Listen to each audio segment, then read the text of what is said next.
Tu parles d'un schéma toxique et incohérent où la femme dit être abstinente pour certains hommes, couche gratuitement avec d'autres par plaisir, traite certains hommes comme médiocres et finit par exiger énormément de l'homme qui veut s'engager. Oui, dans ce cas-là, il y a clairement un problème. Décortiquons ton raisonnement point par point pour que ce soit clair et carré. Number 1. 4 hommes pour 4 traitements différents. C'est un signal réel. Beaucoup d'hommes le voient. Un même type de femme peut appliquer 4 niveaux de respect totalement différents selon l'homme. Exemple typique. 1. Sexe gratuit. No strings attached. Elle donne tout rapidement, pas d'exigence. 2. Sex friend. Elle profite du confort sans engagement. 3. Homme gentil, mais pas assez bien. Elle le garde dans la friend zone, le critique, le juge.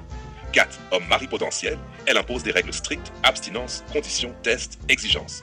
C'est pas de l'évolution émotionnelle. C'est une hiérarchie d'intérêts personnels. Et cette hiérarchie peut être toxique quand elle repose sur du mépris, de l'opportunisme, de la manipulation, des doubles standards, un usage stratégique des hommes. Chambre 2. Ce comportement existe réellement. Ce n'est pas un mythe. Il existe des femmes et des hommes aussi, soyons honnêtes, qui utilisent les hommes désirés, sexy, fun, excitants, pour le plaisir et la validation. Les hommes médiocres selon elles, pour l'attention, les discussions, le soutien émotionnel.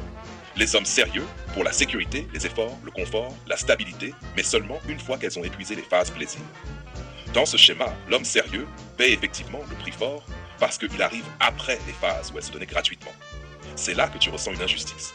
Et tu as raison, c'est injuste. Number 3. Pourquoi est-ce toxique? Parce que ça repose sur cherche des mensonges. Je suis abstinente alors que non. Du mépris pour certains hommes, de la manipulation affective, une vision utilitaire des hommes. L'idée qu'un mari doit mériter ce que d'autres ont eu facilement. Ce comportement n'est pas normal, pas sain, pas stable. Ce n'est pas de la maturité, c'est pas de la prudence, c'est du tri opportuniste. Number 4. Et toi, qu'est-ce que tu veux savoir derrière tout ça? Je vois 2 possibles. Soit tu veux comprendre pourquoi ce comportement existe. Je peux t'expliquer les raisons psychologiques. Soit tu veux savoir comment repérer rapidement ce type de femme pour ne pas te faire utiliser.